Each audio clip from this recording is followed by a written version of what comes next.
ನಮ್ಮ ಎಡದೊರೆ ನಿಂಗರಾಜ್ ಅವರ ಪಕ್ಕ ಮನೆಯಲ್ಲಿ ಕೂತಿರುವಂಥವರು ಸಹ ಕಾರ್ಯದರ್ಶಿ ವಿಜಯಕುಮಾರ್ ಅವುಗಳಾದ ನಾವು ಈ ದಿನ ನಿಮ್ಮ ಮುಂದೆ ನಮ್ಮ ಒಂದು ಸಮುದಾಯದ ವಿಚಾರವಾಗಿ ಮತ್ತು ಈ ಏನು ಕಳೆದ ಮಂತ್ರಿಮಂಡಲದಲ್ಲಿ ಏನು ಮಂತ್ರಿಗಳನ್ನು ತಗೊಂಡ ಸಂದರ್ಭದಲ್ಲಿ ಅವಕಾಶಗಳು ಕಡಿಮೆ ಇರೋದ್ರಿಂದ ಮುಂದಿನ ದಿನಗಳಲ್ಲಿ ಇವರು ಏನು ಎಕ್ಸ್ಪ್ಯಾನ್ಷನ್ ಮಾಡೋ ಸಂದರ್ಭದಲ್ಲಿ ನಮ್ಮ ಸಮುದಾಯಕ್ಕೆ ಏನು ಅನುಗುಣವಾಗಿ ಈಗಾಗಲೇ ಏನು ಕೊಟ್ಟಿದ್ದಾರೆ ಬಲಗೈ ಒಂದು ಪರಿಶಿಷ್ಟ ಜಾತಿನಲ್ಲಿ, ಅದೇ ರೀತಿ ಪರಿಶಿಷ್ಟ ಜಾತಿ ಎಡಗೈ ಏನು ಬರ್ತೀವಿ ಆದಿಜಾಂಬ ಸಮುದಾಯಕ್ಕೆ ಕೂಡ ಈ ಅನುಪಾತದಲ್ಲಿ ನಮಗೂ ಕೂಡ ತಿಳಿಸ್ಕೊಡ್ಬೇಕು ಅಂತೇಳಿ ಇವತ್ತು ನಾವು ಒಂದು ಪತ್ರಿಕಾಗೋಷ್ಠಿಯನ್ನು ಕರೆದಿದ್ದೇವೆ.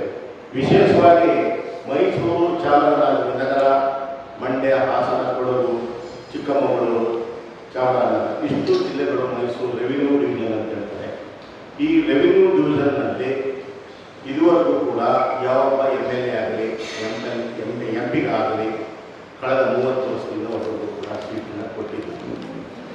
ಈ ಭಾಗದಲ್ಲಿ ಡಾಕ್ಟರ್ D. ತಿಮ್ಮಯ್ಯನವರು ಅವರು ಈ ರಾಜ್ಯದಲ್ಲಿ ಹೆಲ್ತ್ ಆ್ಯಂಡ್ ಫ್ಯಾಮಿಲಿ ವೆಲ್ಫೇರ್ ಸರ್ವಿಸ್ನಲ್ಲಿ ಸೇವೆ ಮಾಡ್ತಾ ತನ್ಮೂಲಕ ನಮ್ಮ ಸಮುದಾಯ ಆದಿಜಾಂಬ ಸಮುದಾಯವನ್ನು ಸೇವೆ ಜೊತೆಯಲ್ಲೇ ಅವರು 30 ವರ್ಷದಿಂದ ಸಹಕಾರ ಮಾಡ್ತಾ ಅವ್ರಿಗೆ ಏನೇನು ಪ್ರೋತ್ಸಾಹ ಮಾಡಿಕೊಂಡು ಮಕ್ಕಳ ಎಜುಕೇಷನ್ ವಗೈರೆ ಮಾಡಿಕೊಂಡು ಸಂಘಟನೆ ಪ್ರೋತ್ಸಾಹ ಮಾಡಿಕೊಂಡು ನಿವೃತ್ತಿಯಾದ ನಂತರ ಅವರು ಈ ಒಂದು ಸಮುದಾಯದಲ್ಲಿ ಕೆಲಸ ಮಾಡಿ ಗುರುತಿಸಿ ಅಂದಿನ ಮುಖ್ಯಮಂತ್ರಿ ಆದಂಥ ಸಿದ್ದರಾಮಯ್ಯನವರು ಲೋಕಲ್ ಬಾಡೀಸ್ ಏನು MLC ಎಲೆಕ್ಷನ್ ಬಂತು ಕರ್ನಾಟಕ ರಾಜ್ಯದಲ್ಲಿ 25 ಸೀಟ್ಗಳು, ಅದರಲ್ಲಿ ಮೈಸೂರು, ಚಾಮರಾಜನಗರ ಜನರಲ್ ಕಾನ್ಸ್ಟಿಟ್ಯೂನ್ಸಿಗೆ ಅವರು ಒಬ್ಬರನ್ನ ಅಭ್ಯರ್ಥಿಯಾಗಿ ನಿಲ್ಲಿಸಿ ಅವರಿಗೆ ಕೊಟ್ಟಾಗ ಜಯ ಪಡಿತಾರೆ.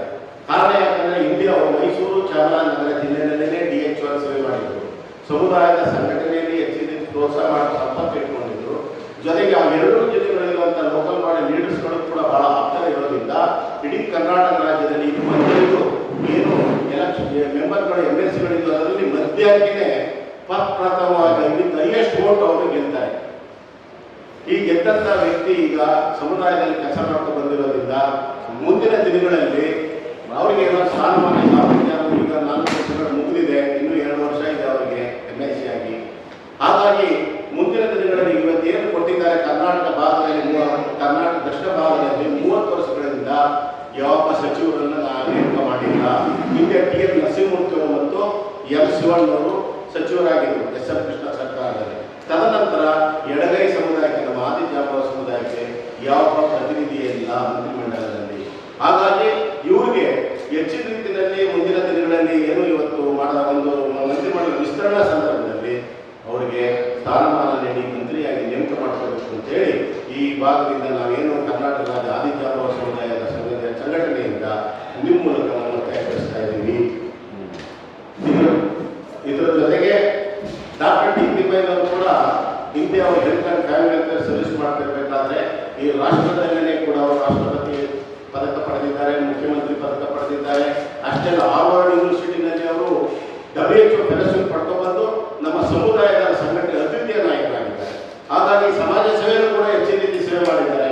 ಅವ್ರಿಗೊಂದು ಅವಕಾಶ ಕೊಟ್ಟಾಗ ಇವತ್ತೇನಿದೆ ಬಲಗೈನಲ್ಲಿ ಈಗಾಗಲೇ ಇಬ್ಬರನ್ನ ಮಂತ್ರಿ ಮಾಡಿದ್ದಾರೆ. ಈಗಾಗಲೇ ಕೂಡ ಪ್ರವರ್ಗ B-ನಲ್ಲಿ ಈಗಾಗಲೇ ಉಪಮುಖ್ಯಮಂತ್ರಿ ಸೇರಿದಂತೆ 2 ಸಚಿವ ಸ್ಥಾನ ನೀಡಲಾಗಿದೆ. ಅದೇ ರೀತಿ ಪ್ರವರ್ಗ A-ನಲ್ಲಿ ಉಪಮುಖ್ಯಮಂತ್ರಿ ಸೇರಿದಂತೆ 2 ಸ್ಥಾನವನ್ನು ನೀಡಲು ಕೋರುತ್ತೇವೆ. ನಮ್ಮ ಸಮುದಾಯದ ಹಿರಿಯ ನಾಯಕರಾದ ಸನ್ಮಾನ್ಯ ಶ್ರೀ KH ಮುನಿಯಪ್ಪರವರಿಗೆ ಉಪಮುಖ್ಯಮಂತ್ರಿ ಸ್ಥಾನ ನೀಡಲು ಸಮಾಜವು ಕಾಂಗ್ರೆಸ್ ಪಕ್ಷದ ವರಿಷ್ಠರಲ್ಲಿ ಹಾಗೂ ಮಾನ್ಯ ಮುಖ್ಯಮಂತ್ರಿಗಳಲ್ಲಿ ಒತ್ತಾಯಪೂರ್ವಕವಾಗಿ ಮನವಿ ಮಾಡುತ್ತೇವೆ. ಈ ರೀತಿಯಾಗಿ ನಮ್ಮ ಸಮುದಾಯದಲ್ಲಿ ಮುಂದಿನ ದಿನಗಳಲ್ಲಿ ಇವತ್ತೇನು ಪ್ರವರ್ಗ ಎಗೆ ಏನು 5.25 ಮೀಸಲಾತಿಯನ್ನು ಕೊಟ್ಟರು, ಪ್ರವರ್ಗ ಬಿಗೆ 5.2 ಕೊಟ್ಟಿರೋದ್ರ ರೀತಿಯಲ್ಲೇ ಪ್ರಾದೇಶಿಕತೆಯಲ್ಲಿ ನಮ್ಮ ಪ್ರಾದೇಶಿಕವಾದ ಸಮತೋಲನ ಕಾಪಾಡೋದ್ರಲ್ಲಿ ದಕ್ಷಿಣ ಕರ್ನಾಟಕದಲ್ಲಿ ವಿಶೇಷವಾಗಿ ಯಾವ MLA ಇಲ್ಲ, MP ಇಲ್ಲ. ಹಾಗಾಗಿ ಸನ್ಮಾನ್ಯ ಸಿದ್ದರಾಮಯ್ಯನವರನ್ನು ಗುರುತಿಸಿ ಅವ್ರನ್ನ ಕರೆಸಿ ಎಲ್ಲ ಮಾಡಿದ್ರು. ಮುಂದಿನ ದಿನಗಳಲ್ಲಿ ಸಚಿವ ಸಂಪುಟ ಏನು ವಿಸ್ತರಣಾ ಸಂದರ್ಭದಲ್ಲಿ ಸನ್ಮಾನ್ಯ ಡಾಕ್ಟರ್ D. ತಿಮ್ಮಯ್ಯನವರನ್ನು ಮಂತ್ರಿಯಾಗಿ ಮಾಡಬೇಕು ಅಂತೇಳಿ ಕರ್ನಾಟಕ ರಾಜ್ಯ ಆದಿಜಾಂಬ ಕ್ಷೇಮಾಭಿವೃದ್ಧಿ ಸಂಘ ಒತ್ತಾಯಿಸುತ್ತೆ. ಸರ್, ಆಲ್ರೆಡಿ ನೀವು ಮನವಿ ಸಲ್ಲಿಸಿದ್ದೀರಲ್ಲ? ಈಗಾಗಲೇ ನಾವು 5 ಅಥಾರಿಟಿಗಳಿಗೆ ಏನೇನು ಸಂಬಂಧಪಟ್ಟವನ್ನೆಲ್ಲ ಭೇಟಿ ಮಾಡ್ತಾ ಇದ್ದೇವೆ. ಕಾಂಗ್ರೆಸ್ ಸರ್ಕಾರ ನಿಮ್ಮ ಮನವಿಗೆ ಏನು ಆಗಿಲ್ವಲ್ಲ ಈಗ ಮುಂದಿನ ದಿನಗಳಲ್ಲಿ ಕಾದು ನೋಡ್ಬೇಕು. ನಿರೀಕ್ಷಿಸ್ತೀರಾ ನೀವು ಅದು ಹೇಳ್ತಾ ಇದ್ದೀನಿ, ಮುಂದಕ್ಕೆ ಬರ್ತೀನಿ ಸರ್. ಇವತ್ತು ಅತ್ಯಂತ ಕ್ಲಿಷ್ಟ ಪರಿಸ್ಥಿತಿ ಇದ್ದಂಥ ಸಮುದಾಯ ಎಡಗೈ ಸಮುದಾಯ ಅಂತಂದರೆ ರಾಜ್ಯದಲ್ಲಿ ಹೆಚ್ಚಿನ ಮತದಾರರು ಮತ್ತು ಜನಸಂಖ್ಯೆ ಇದ್ದ ಸಮುದಾಯವನ್ನು ಬಿಡಿ, ನಿಮ್ಮ ಏನಾದ್ರು ಬಗ್ಗೆ ಮಾತಾಡಿ. ಈಗ ನೋಡಿ ಸರ್, ಈಗಾಗಲೇ MLC ಆಗಿ ಯಾವ್ಯಾವ ಗ್ರಾಮಗಳಲ್ಲಿ ಸ್ಮಶಾನಗಳಿಲ್ಲ, ಬಹಳ ಜನಪರಿಚಯ ಮಾಡ್ತಾ ಇದ್ದಾರೆ. ಸಮುದಾಯ ಭವನಗಳು, ಗ್ರಂಥಾಲಯಗಳು, ಯಾವ್ಯಾವ ಮಕ್ಕಳಿಗೆ ವಿದ್ಯಾರ್ಥಿಗಳಿಗೆ ಶಿಕ್ಷಣ, ಈಗಾಗಲೇ ಅವರು ಹಲವಾರು ಶಿಕ್ಷಣ ಸಂಸ್ಥೆಗಳಿಂದ ಸಹಾಯ ಮಾಡ್ತಾ ನೆರವು ಮಾಡ್ತಾ ಬಂದಿದ್ದಾರೆ. ನಾವು ಸಾಮಾಜಿಕ ನಾವೇನು ಪರಿಶುದ್ಧತೆ ಪ್ರವರ್ಗ ಎ ಬರುತ್ತೆ, ಪ್ರವರ್ಗ ಬಿ ನಲ್ಲಿ ಈಗಾಗಲೇ ಉಪಮುಖ್ಯಮಂತ್ರಿ ಸೇರಿದಂತೆ 2 ಸಚಿವ ಸ್ಥಾನ ಕೊಟ್ಟಿದ್ದಾರೆ. ನಾವು ಅದೇ ರೀತಿ ಸರಿಸಮಾನವಾಗಿ ಸಾಮಾಜಿಕ ನ್ಯಾಯ ದೃಷ್ಟಿಯಿಂದ ಪ್ರವರ್ಗ ಎ ಉಪಮುಖ್ಯಮಂತ್ರಿ ಸೇರಿದಂತೆ 2 ಸಚಿವ ಸ್ಥಾನವನ್ನು ಕೊಡಬೇಕು. ಮುಂದಿನ ದಿನಗಳ ವಿಸ್ತರಣೆ ಸಂದರ್ಭದಲ್ಲಿ ಅವರಿಗೆ ಪ್ರವರ್ಗ ಬಿಗೆ 2 ಸ್ಥಾನ ಕೊಟ್ಟರೆ ನಮಗೂ ಕೂಡ ಸರಿಸಮಾನ ಕೊಡಬೇಕು ಅಂತ ಹೇಳಿ ಒತ್ತಾಯ ಪೂರ್ವಕ ಮನವಿಯನ್ನ ಕಾಂಗ್ರೆಸ್ ವರಿಷ್ಠರು ಮತ್ತು ಮಾನ್ಯ ಮುಖ್ಯಮಂತ್ರಿಗಳಲ್ಲಿ ಮನವಿ ಮಾಡಿದ್ದೇವೆ. ಪರಿಶಿಷ್ಟ ಜಾತಿ ಪೈಕಿನಲ್ಲಿ ಅತ್ಯಂತ ದುರ್ಬಲರಾದವರು ಸಾಮಾಜಿಕವಾಗಿ, ಆರ್ಥಿಕವಾಗಿ, ಶೈಕ್ಷಣಿಕವಾಗಿ, ರಾಜಕೀಯವಾಗಿ, ಸಾಂಸ್ಕೃತಿಕವಾಗಿ ಬಹಳ ಹಿಂದುಳಿದಿದ್ದಾರೆ. ನಾವು ಈ ಸಮಾಜದಲ್ಲಿ ಮುಂದೆ ಬರಬೇಕಂದ್ರೆ ನಮಗೆ ಸಾಮಾಜಿಕ ನ್ಯಾಯದ ಅಗತ್ಯ ಇದೆ. ಆ ಸಾಮಾಜಿಕ ನ್ಯಾಯದ ದೃಷ್ಟಿಯಿಂದ ನಾವು ಒತ್ತಾಯ ಮಾಡಿದ್ದೇವೆ ಹೊರತು ಬೇರೆ ಸಮುದಾಯಗಳ ಪ್ರಭಾವ ಅಂತಲ್ಲ. ನಾವು ಅತ್ಯಂತ ಹಿಂದುಳಿದ್ದೇವೆ.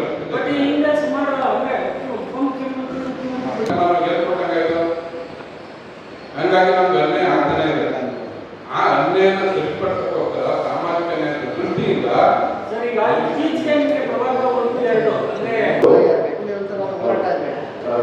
ತುಂಬಾ ಒಳ್ಳೆ ಪ್ರಶ್ನೆ ಕೇಳಿರ್ತಕ್ಕಂಥದ್ದು. ಈ ಸಮುದಾಯ ತಮಗೆ ಗೊತ್ತಿದ್ದಂಗೆ ಒದಗಿಸಲಾದ ಹೋರಾಟವನ್ನು ಸುಮಾರು 30 ವರ್ಷಗಳಿಂದ ಆಗ್ತದೆ. ಯಾಕೆಂದ್ರೆ ಈ ಆರ್ಥಿಕವಾಗಿ, ಸಾಮಾಜಿಕವಾಗಿ ಮತ್ತು ರಾಜಕೀಯವಾಗಿ ಈ ಸಮುದಾಯಕ್ಕೆ ಸರಿಯಾದಂಥ ಸ್ಥಾನಮಾನಗಳು ಸಿಕ್ಕಿದೆ.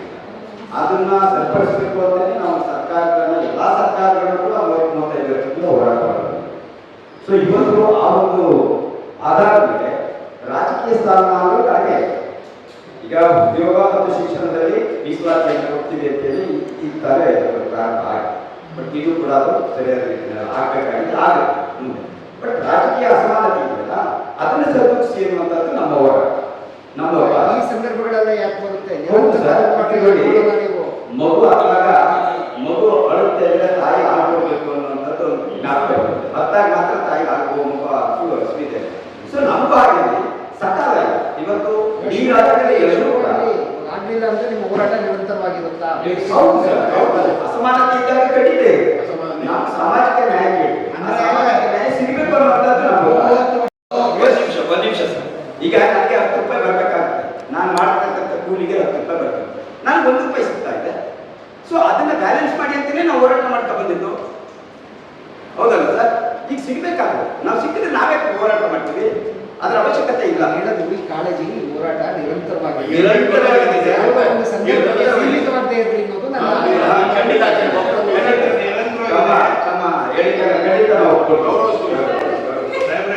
ಹೋರಾಟ ನಿರಂತರವಾಗಿದೆ. ಆದ್ರೆ ನಮ್ಮ ಹೋರಾಟ ಯಾವ ತರ ಇದೆ ಅಂದ್ರೆ ಉಗ್ರವಾದ ಹೋರಾಟ ಮಾಡ್ತಾರೆ. ನಾವೇನ್ ಮಾಡ್ತೀವಿ? ಶಾಂತ ರೀತಿಯಲ್ಲಿ ಇನ್ನೊಬ್ಬರಿಗೆ ತೊಂದರೆ ಆಗುತ್ತೆ ಹೋರಾಟ ಮಾಡ್ತಾ ಇದ್ದೀವಿ. ನಾವು ಬೇರೆ ತರ ಉಗ್ರವಾದ ಹೋರಾಟ ಮಾಡ್ತಿಲ್ಲ. ನೋಡಿ, ಸಮಾನತೆ, ರಾಜಕೀಯ ಸಮಾನತೆ ಒಂದು ಅರ್ಧ ನಿಮಿಷ ಹೇಳ್ತೀನಿ. ವೀರೇಂದ್ರ ಪಾಟೀಲ್ ಅವರು ಕ್ಯಾಬಿನೆಟ್ ನಲ್ಲಿ ಲೆಫ್ಟ್ ಇಷ್ಟು ರೈಟ್ ಇಷ್ಟು ಅಂತ ಕೊಟ್ಟರು. ಬಂಗಾರತ್ನ ಅವರು ಕೊಟ್ಟರು, ಧರ್ಮಸಿಂಗ್ ಅವರು ಕೊಟ್ಟಿದ್ರು, SM ಕೃಷ್ಣ ಅವರು ಕೊಟ್ಟಿದ್ರು, ನಾವು ಕೂಡ ಸಿದ್ದರಾಮಯ್ಯ ಅವರು ಕೂಡ ಕೊಟ್ಟಿದ್ರು, ಇವರು DK ಶಿವಕುಮಾರ್ ಕ್ಯಾಬಿನೆಟ್ ಅಲ್ಲಿ ಕೂಡ ನಮಗೆ ಕ್ಯಾಬಿನೆಟ್ ಅಲ್ಲಿ ನಮಗೆ ಸಮಾನ ಅವಕಾಶ ಕೊಡಿದ್ರೆ ಹೇಳ್ತಾ ಇದ್ದೀವಿ ಒಂದು. ಮತ್ತೆ ಈಗ ನಾವು ಕೇಳ್ತಾ ಇದ್ರೆ ನಿಜ, ಈಗ ನಮ್ಗೆ ಏನಾಗಿದೆ ಗೊತ್ತಾ? ಓಪನ್ ಆಗಿ ಹೇಳ್ತೀವಿ, ಈಗ ನಮ್ಮ ಹಳೆ ಮೈಸೂರು ಭಾಗದಲ್ಲಿ ಸ್ಥಳೀಯ ಸಂಸ್ಥೆಗೆ ಅವಕಾಶಗಳೇ ಇಲ್ಲ. ಈಗ ಸ್ಥಳೀಯ ಸಂಸ್ಥೆಯಲ್ಲಿ ಇವರೊಬ್ಬರು ಜನರಲ್ ಕಾನ್ಸ್ಟಿಟ್ಯೂನ್ಸಿ ಗೆದ್ದಿದ್ದಾರೆ, ಎಲೆಕ್ಷನ್ ಅಲ್ಲಿ ಗೆದ್ದಿದ್ದಾರೆ ಆಯ್ತಾ. ಈಗ 8 ಜಿಲ್ಲೆಗಳಲ್ಲಿ ಒಂದು ಲೋಕಲ್ ಬಾಡಿ ZP ಎಲೆಕ್ಷನ್ಗೆ ಕೊಡ್ತಾ ಇಲ್ಲ.